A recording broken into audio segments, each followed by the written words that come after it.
Welcome to another episode of the Goddess Sugar Podcast. I trust that you are arriving in gratitude, love, and all the magic the universe has to offer because you are very much magical. A gentle reminder before we dive in, everything that I speak about on my podcast comes from my personal truth, experiences, and journey. Take what resonates with your spirit and leave what doesn't.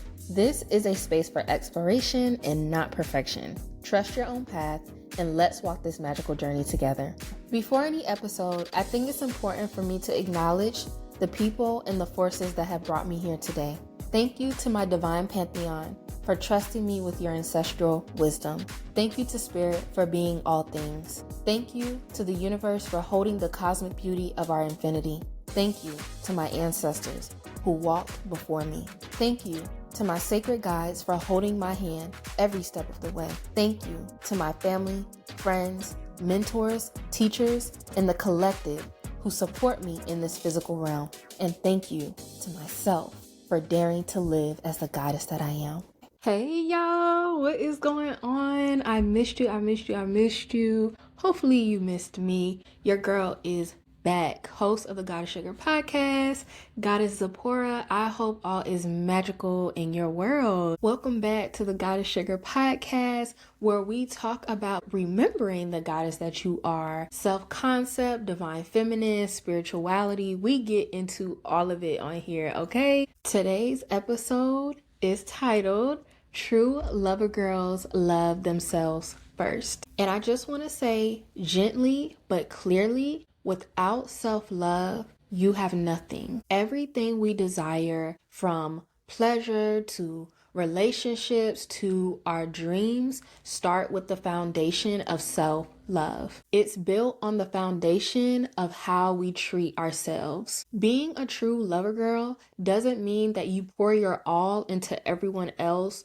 while abandoning yourself. It means that you become your own cheerleader. It means you love yourself even when it's hard, even when it hurts, and even when it may cost you certain people. So today we're going to get into what self-love looks like in real life. Now, of course, before we get into it, I love to do my announcements. So as always, do not be afraid to get in the comments. Do not be afraid to, tell me how you felt about the episode. Even add your own comments to the conversation. Don't be afraid to check in with the polls. I love when y'all tap into the polls. Also, y'all already know, if you want to chill with me some more, okay, tap into my Instagram and TikTok. It's all the same, at Goddess Zipporah. If you want, more of the cosmic bratty vibes, if you're trying to get into, deeper rituals, deeper understanding, deeper spiritual talk, I really do invite you to join my Patreon. I have a free membership and then I have paid memberships.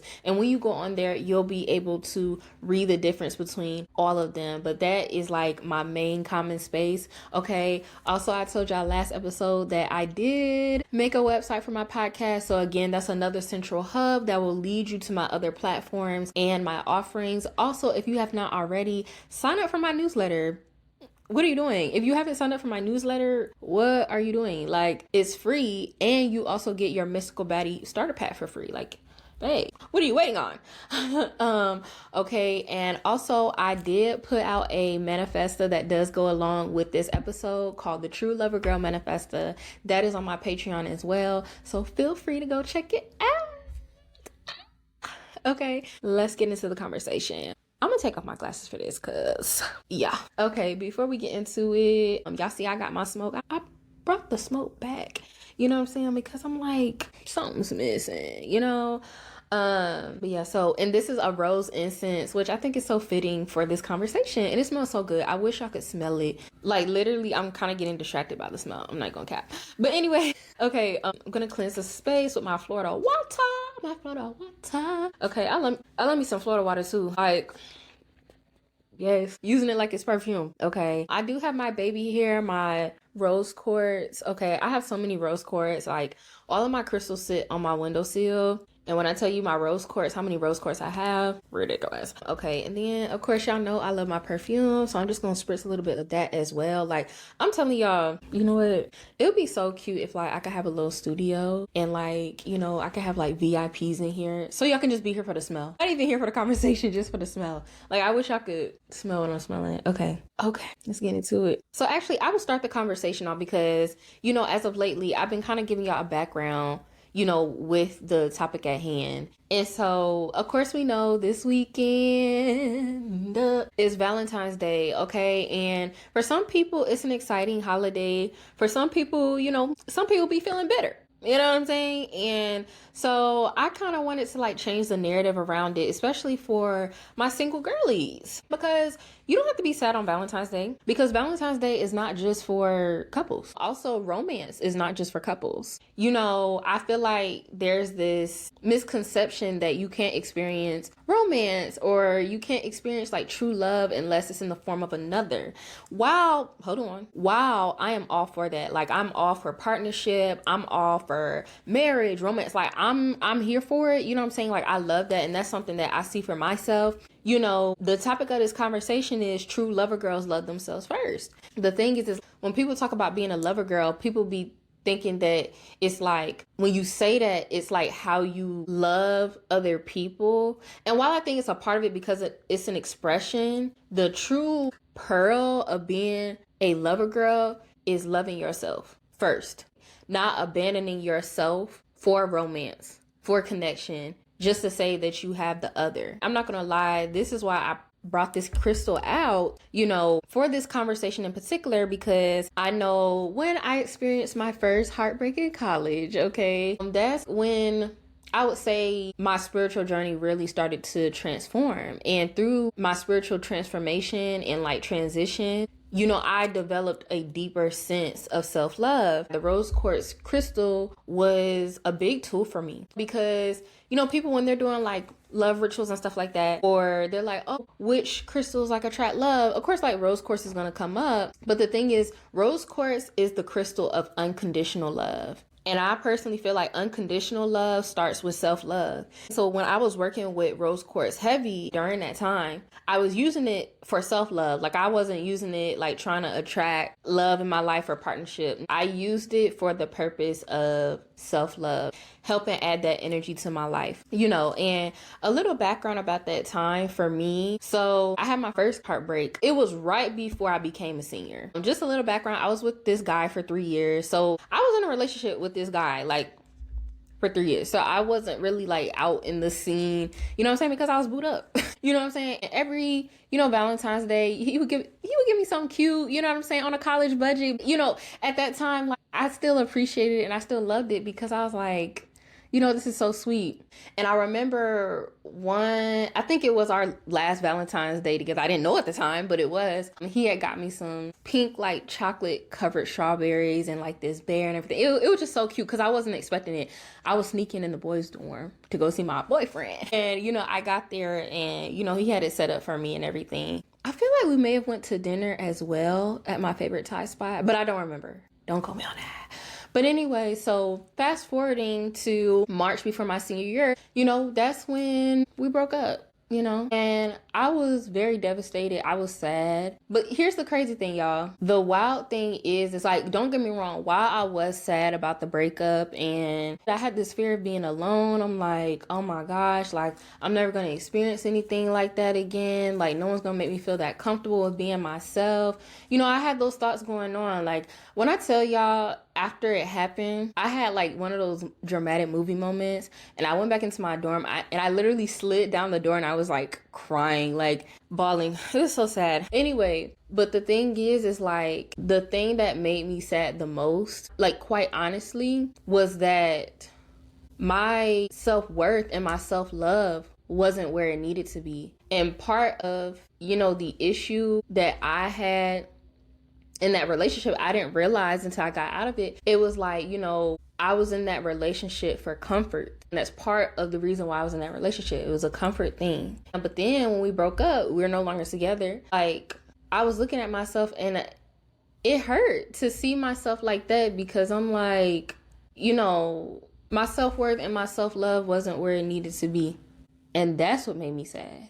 That's what like broke my heart for real. Besides the illusion of thinking like, oh, I'm gonna be alone forever. Like that's what it was. Because I think sometimes like in relationships, it can be easy to kind of lose yourself, especially if you didn't have a grasp on yourself before you got in the relationship. As I was like grieving the relationship, it's not that I hated myself. I would never say I like hated myself per se, but I could definitely say that my self-love and me living it wasn't where it needed to be. And that was brought to light when I experienced my first breakup in college. And that's what made me sad. Like, it really made me sad. I was like looking at myself in the mirror. I'm like, damn, like, what is going on? Like, I would look at myself in the eyes and I'm like, something's not right. Two, like something I used to do. I don't do it no more, but something that like I used to do that I didn't even notice like was kind of problematic or like something needed to be looked at there was like,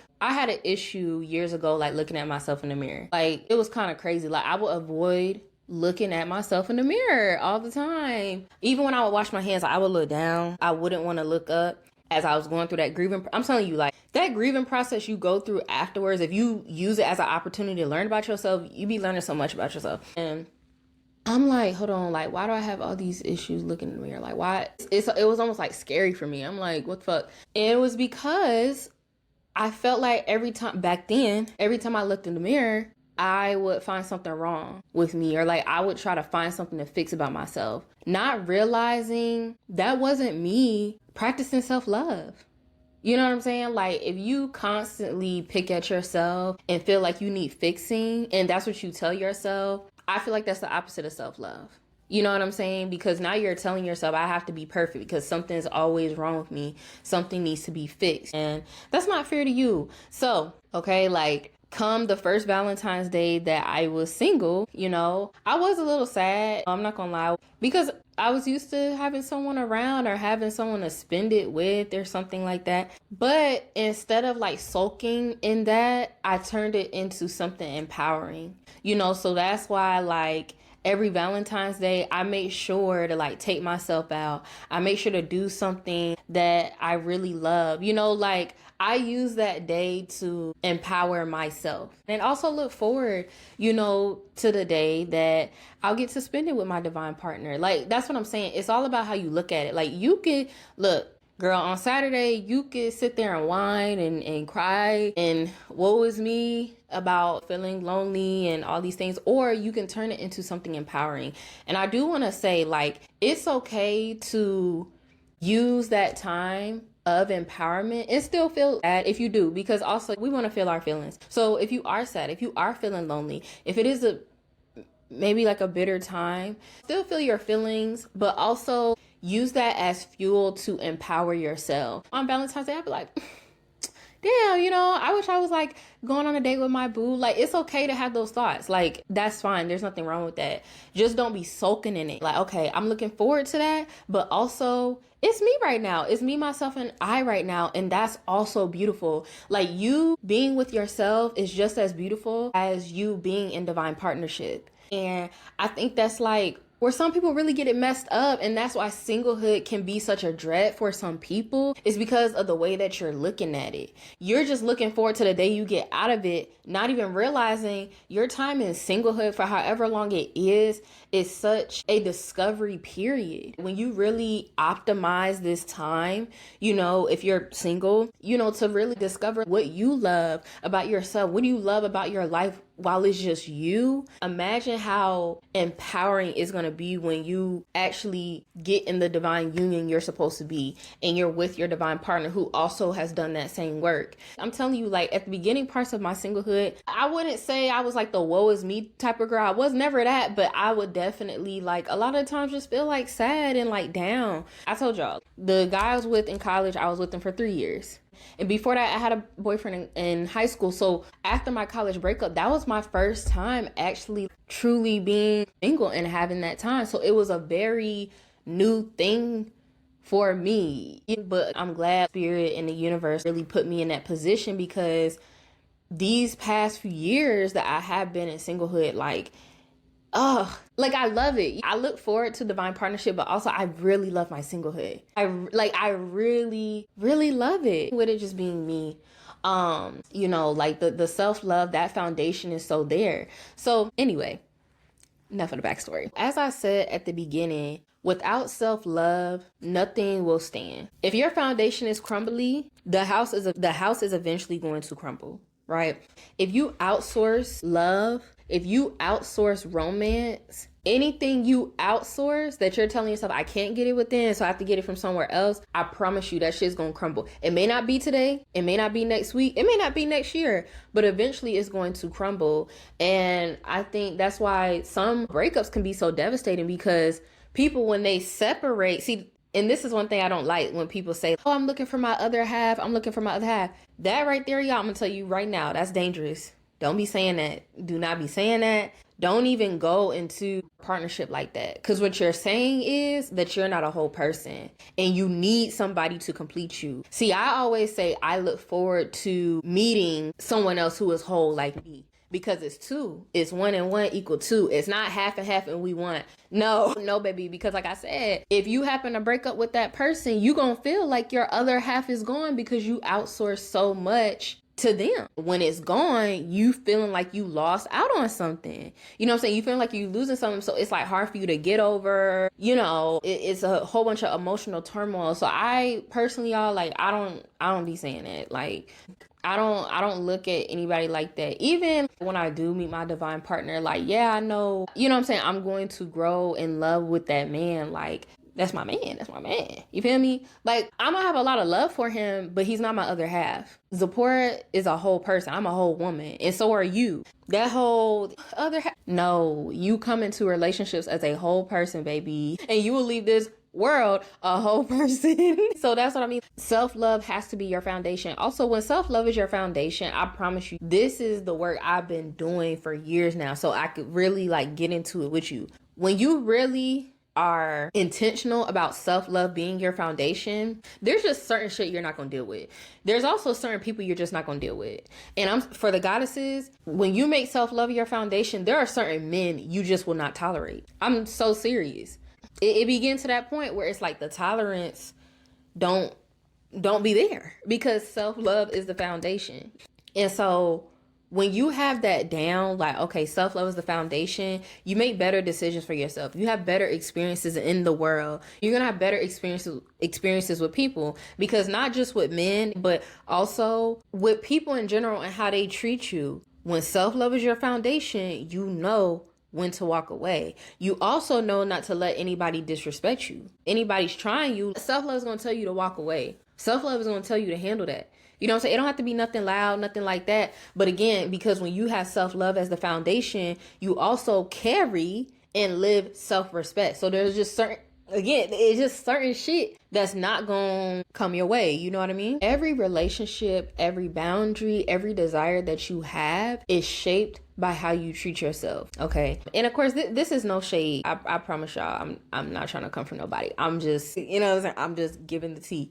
When you see the type of people that some people will allow themselves to be around, or, we'll just use a man and woman dynamic because I feel like that's the easiest. When a woman allows a man to treat her a certain way, and I'm talking about in a bad sense, you can tell, depending on what it is, you can tell there's also an issue with self-love there. Any woman that's really like moving in that energy of self-love, like I told y'all, certain shit that you just not gonna tolerate, because unfortunately, and there's many factors that play into this, unfortunately, some women may have been shown or been taught or been told or have been manipulated into thinking that abuse is normal or abuse is actually a form of love. It's so sad, to see people manipulated in that way. It don't have to even just be physical abuse, like verbal abuse, emotional abuse, spiritual abuse. You get what I'm saying? So it's just like all of that is shaped with your self-love,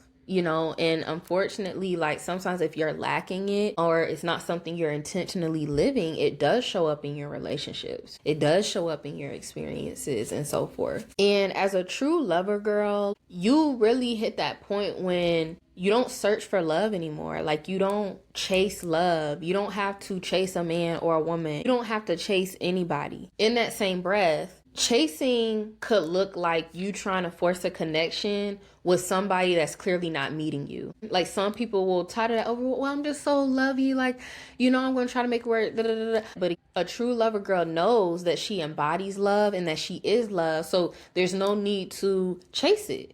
If you're with somebody and they showing like they can't meet you or the feeling's not mutual, see, with a true lover girl, she's out. She understands that she deserves to be met. You know what I'm saying? She deserves the love that she gives. She deserves for that to be reciprocated. So understanding that she don't have to go out her way to be treated correctly or to be loved how she wants to be loved. I will say, as like a true lover girl, sometimes that shit is hard. It's hard. It's hard when it means maybe like losing the connection with somebody that maybe you really fuck with. Or, sometimes self-love don't even have anything to do with romantic relationships. Sometimes it's your family. Because self-love also looks like prioritizing yourself. And if that means that you have to distance yourself from somebody, or, you have to kind of withdraw some people may feel like, oh, you selfish, or you're not here for me, or people get mad because they no longer have access to you how they used to have access to you, because you are being intentional about your self-love. But it does hurt because you may experience some guilt. You may be like in your head, well, I feel guilty because I'm used to being this nice, loving girl who's there for everybody and who makes sure everybody good. But again, that's not true lover girl energy. Lover girl energy is understanding that if you need space, you take space. Also, true lover girls understand that not everybody deserves access to your love. Not everybody deserves access to your kindness. Not everybody deserves access to your energy. And it's not that you're trying to be mean or like, nothing like that. It's just like lover girls are selective with who they give their love to. To the outside world, it may seem like you're being mean. We don't give a fuck, because also how pure your love is. How healing your love is. Your love is literally medicine, sis. You know what I mean? In the same breath though, just because your love is medicine, that does not mean you are the public healer. I'm sorry. No, because I know for me, I'm sure you probably experienced this, but like so many people tell me, oh, I love your aura. Like, I love your energy. I just love being around you. And don't get me wrong, I'm honored. I'm really honored, that people feel that way around me. In the same breath though, there's sometimes where I'm very overstimulated. I need a lot of alone time. There's going to be times where I'm like, no. And that's it. I'm not explaining anything to you. The answer is no. Also I feel like, and I want to give myself a pat on the back for this. I feel like, especially with men, I've been extremely intentional about that. If I feel like you're not honoring me as a goddess that I am, if I feel like you're not really like deserving of my love because I don't feel like it's being reciprocated, I feel like, no, I will leave. Like, I will say that, y'all. That is one thing I love about myself. I'm not afraid to leave. I can say that with so much confidence because the Zipporah, like 3 years ago, 4 years ago, like I would try to keep shit going. Like I would try to save the relationship or the connection. I would try to do the most to keep the person I was talking to around, or trying to show them like, I love you. Like, I value our connection. Like, let's make this work. Now, no, I don't do all that. And I love it because also, especially if you are a goddess and you're so used to doing the emotional labor, I'm telling you, that is going to be a big part of you really being more intentional about your self-love. Just because you are emotionally intelligent, just because you are really good with the emotional side of things and you're a woman, yes, I understand we tend to be more intelligent in that area. That does not mean that you have to do all the work though, because emotional labor is a lot. Trying to hold your own emotions, but then holding the emotions of somebody else who not even taking the time to navigate their own emotions because they're avoidant or they don't want to deal with it. No. Also in family and friend settings, you are not responsible for being the emotional regulator of your relationships. You deserve people who are emotionally intelligent just like you are, so that if problems may arise, that y'all are able to work through it together, not you trying to pick up the pieces. Especially Black women, we're used to picking up the pieces. I'm sorry. No, we're not doing it anymore. And I will say I love that. I feel like there's this like new, what I want to say, new era, maybe new era, especially for Black women, when we're just like, we're done saving the world. We're done saving people. We need to save ourselves. We're done picking up the pieces and we saving everything for ourselves, because no, like it's too much work. It's too much work and it's tiring. And to be honest, this is just the way I think. I'm definitely, I've hit that point. I'm like, I'm also not doing the emotional labor for someone who doesn't appreciate it. Like you are living so unconsciously that you can't even see what I'm doing right now. You can't even see the work I'm doing right now to keep us together. Why do you always have to be the glue to every relationship you have? I don't think that's fair. If you look at your relationships and you are like the glue, like you hold everything together, that's not fair. It's not reciprocal. And so as a true lover girl, we got to reevaluate, baby. Loving yourself isn't always pretty or easy. You know what I mean? I know, like, for me, like, when I really, started to get deeper with it, again, like I told y'all, that mirror thing, like when I really had to look into the meaning behind that, it made me feel so down, because I'm like, damn. Also, I don't know about y'all, but I grew up like really comparing myself to a lot of people, and I feel like that definitely did a number on my self-esteem, because I always feel like I'm not enough. I'm not enough. Like, I'm not like this person, so I'm not enough. So going through those processes, it's not always pretty. It's not always easy. But the lovely thing about it, and what makes it an amazing process for you, is that you stick with yourself no matter what. And I remember looking at my mirror and I said, you know what, I'm done. We doing something different. And I told myself, I'm sticking with you no matter what.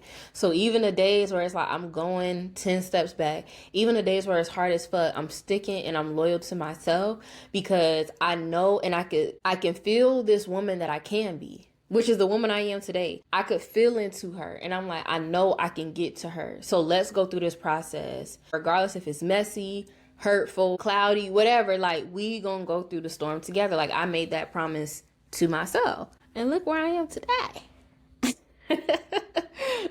Literally, self-love sometimes looks like walking away from a toxic situation. Sometimes self-love looks like being in solitude.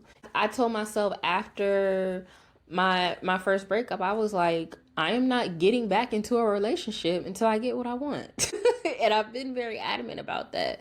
So many people, they're like confused, like, you're too beautiful to be single, which I know why people say that. I know they don't have like mean intentions when they say that, but also, like, when you're not just a beautiful woman on the outside, but when you're a beautiful woman with standards, when you're a beautiful woman who does her inner work, you understand how important it is not for you to settle. You understand that you rather be single and in peace than be in a relationship you're not supposed to be in, just to say that you're in a relationship. Like, we don't do that over here. Sometimes self-love looks like disappointing people. You know what I mean? I know for a while I used to feel extremely guilty about saying no, because at one point I was always that woman who said yes. I was always that woman who bent over backwards to do things for people because I thought it made me a good person. But no, what makes you a good person is actually loving yourself and being sovereign in that. Self-love looks like you not sacrificing yourself, not being a martyr, the saying no and not feeling guilty afterwards, or like not spiraling like, oh my God, they're gonna hate me. Oh my God, they're gonna feel some type of way. They're gonna think I'm mean. I'm not gonna lie, y'all. I'm telling you, I've hit that point where it's like my no is sacred. If I said no, I said no. Because also it makes me feel better about the times I say yes, because now I don't say yes out of obligation. I say yes because I genuinely want to. You know what I mean? And that in itself is how I live, in a sovereign space, because both my yes and my no are sacred. Self-love is a daily choice. It's not one time I love myself. No, self-love is something you are going to live every day until you transition off of this earth. Okay? It's a choice every day. And I forgot where I heard this. Maybe it was a movie I was watching, and like the woman, she was talking to her man and she was like, I choose you. Like, I consciously choose you every day. And I thought about it. It's like, that's what self-love is for us individually. You have to consciously choose yourself every single day. And that's going to look different every single day, depending on what's going on. But it's like knowing that I have that commitment to myself. Like I already have that contract with myself. I'm consciously choosing Zipporah every single day. That's beautiful, because I remember most of my life I wasn't really choosing myself. Not all the time, I would say.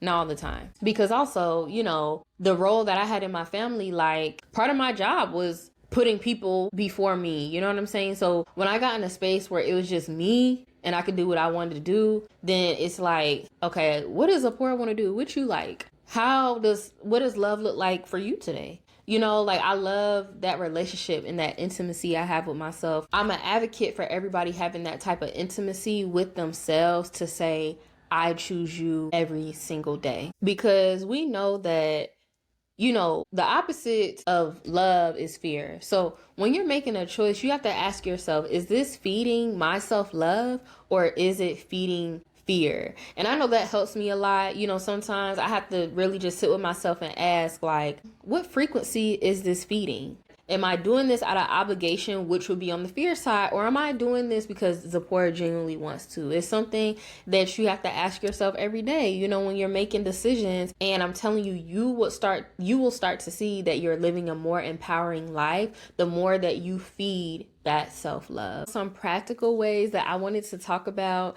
as far as you practicing self-love. So for me, like, I love solo dating. Like, I love taking myself out, and solo dating can be a lot of things. It could be taking yourself shopping. It could be literally going on a date, like at a restaurant. It could be taking yourself on a trip, like whatever, you know. So solo dating is definitely one of my things. For my girlies who are up for it, if you really want to do like some shit that, I'm saying in my opinion, that's really like a self-love bomb. If you're a club girly, if you like to go dance, go to the club by yourself and go dancing. That, like, when I did that, I don't know what it unlocked in me, but when I tell you, like, I just felt on fire. I was like, oh, I am that girl. Because it's like, you know, for so long, some spaces I wouldn't go to by myself. Cause I'm like, I don't want to be by myself. I was scared. But when I went to a space like a club where like you typically go with other people, it's a lot of people around, but it's like, no, like when I'm on that dance floor and I'm dancing to the music that I like, it's so empowering for me. I'm so sovereign. I'm so free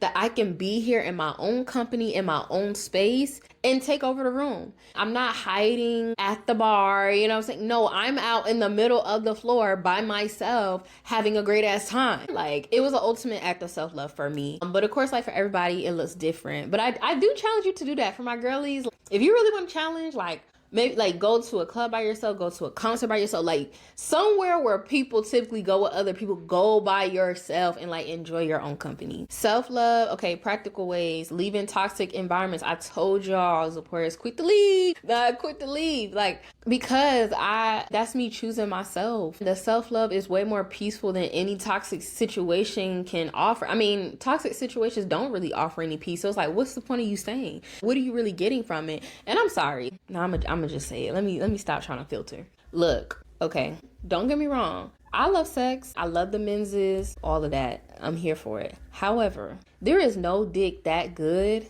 to keep me in a toxic situation. I'm sorry. And there should be no dick that good that keeps you in a toxic situation. It's not worth it. It's not. I promise you, there are way better situations that aren't toxic and you can still get what you need. Also, listening to your body. This is such a big, like, physical act of self-love. When your body tells you I'm tired, when your body tells you I need food, when your body tells you no, I don't want to do this, or let's say you get in a certain environment or you get around certain people and your body tenses up, listening to that, like, my nervous system's like, I don't need to be here. You need to listen to that. That is you showing love to your body and showing love to yourself. Prioritizing your needs. Be selfish. You need to up that, babe. Stop thinking about everybody else needs. Stop putting yourself on the back burner. Self-love looks like putting yourself on the front burner.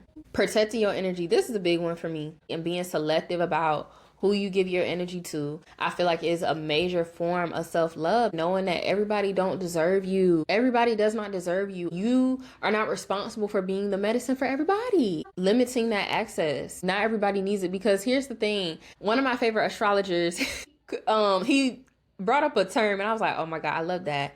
Access whores. You don't need access whores around you. These are people who want to be around you and essentially are energetic leeches. They want to be around you because they love your energy. Your aura is beautiful. You know what I'm saying? You have all these good things. It's good medicine, but they're not doing the work to actually be in an intimate relationship with you, to be in relationship with who you are and where you are. And it's like, no, like you don't get access for free. This is a VIP setting. You need to start treating yourself like that. You know what I'm saying? Like, this is not a free for all. This is not a public service. Like, this is not a communal space. Your energy is not a communal space. Okay, babe? No, we don't do that. So self-love also looks, like I said, saying no. Actually being clear with your boundaries.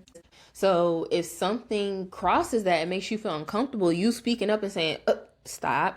That is you telling yourself you're important enough and I'm going to stick up for you when your boundaries are maybe being, touched a little bit, like, no, babe, we're not doing that. So those are just like a few ways that you can practice self-love. You know what I mean? But again, like self-love is a lifestyle. Okay, self-love is my lifestyle. That's what it really has to become. I'm not gonna lie though, like the biggest act of self-love is not abandoning yourself. Okay, because when you abandon yourself, you are doing spiritual harm to yourself.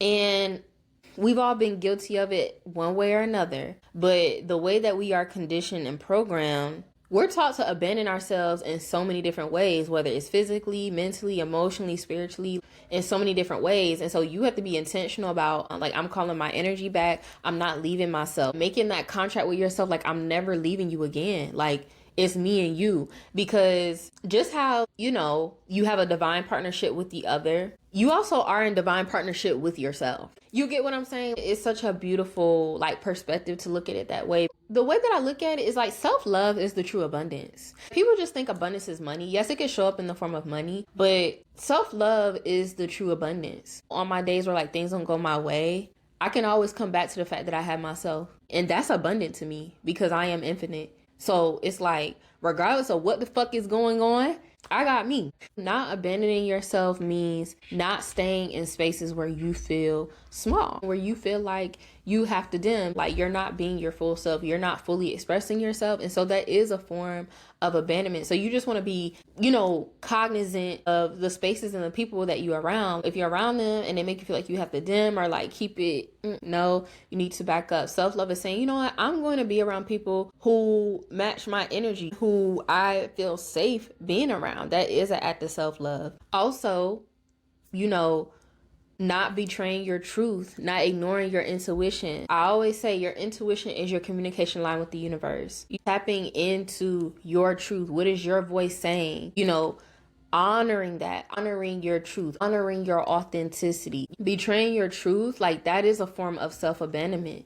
When you are living out of self-love, you are saying, this is my truth, this is my voice, this is who I am. And no one's going to stop me from showing up as me because it's my life. Period. Self-love is not perfection. Self-love is not ego. Self-love is not avoidance. Self-love is not isolation. Self-love is not pretending everything is okay. And self-love is definitely not waiting for others to validate you. And I'm not gonna lie, like, that's a big issue. People be waiting for permission to love themselves. People wait until other people get on board. It's like, oh yeah, now you can love yourself. The fuck?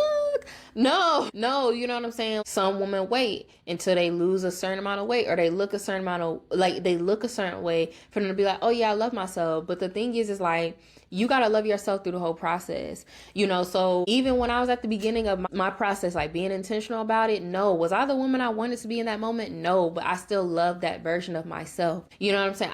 I loved her through it. I didn't wait until I became who I am today. Be like, now I love myself. No, like I had to love myself every single day, every fucking day, regardless of how much progress I was making or if I made any at all. You have to be your biggest cheerleader in that sense, because if you tell yourself, oh, I'm going to wait until I make a certain amount of money or I look a certain way to live self-love, like I told you at the beginning, that foundation is shaky because now you're loving yourself on conditions. That's not unconditional love. You're loving yourself on conditions. And so what's going to happen? What did I tell y'all?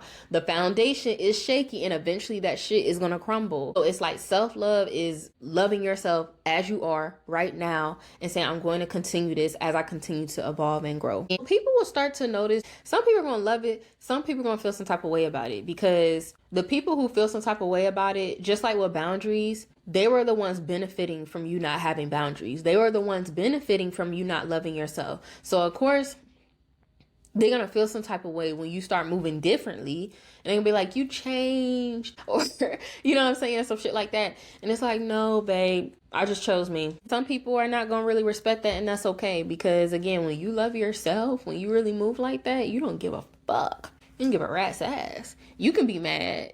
Like, you can go be an access horse somewhere else. But my energy is not for the taking. You feel me? When you keep love at the center, the world has no choice but to reflect that to you. And it's such a beautiful experience when your self-love and your abundance within actually starts to reflect in 3D. Like, you actually experience yourself in the world back to you. Like, it's such a beautiful experience.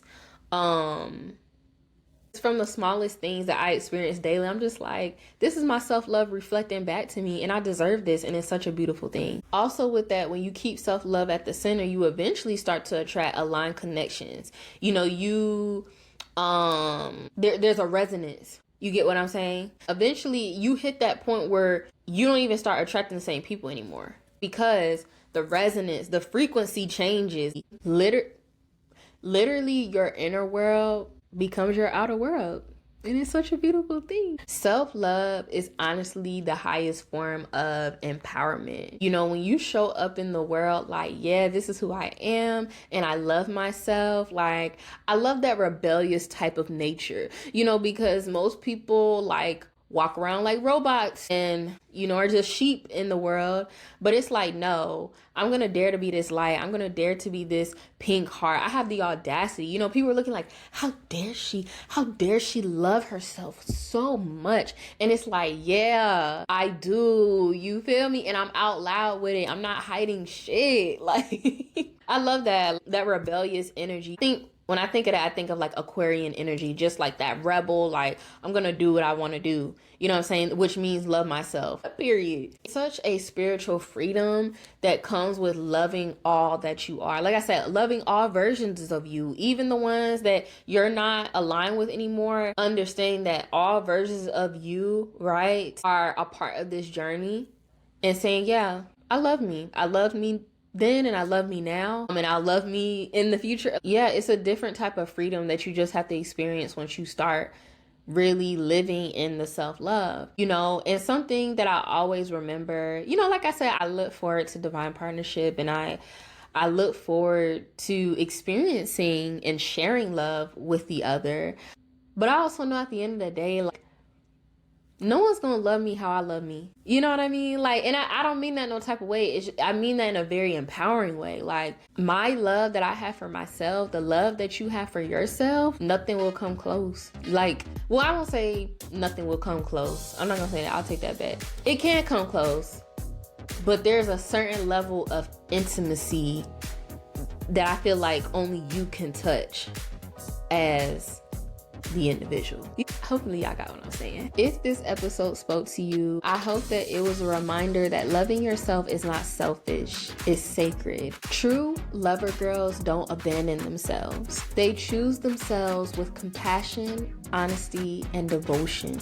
If this message resonated with you, please share this with another goddess who needs a reminder to love herself a little deeper. Until next time, love, always remember that a true lover girl loves herself first. Stay calm, and remember, even when life tries to throw salt in your sugar, be a goddess anyway. Peace and blessings. Much love. Ciao, ciao. Ashe. Until next time, love. XOXO.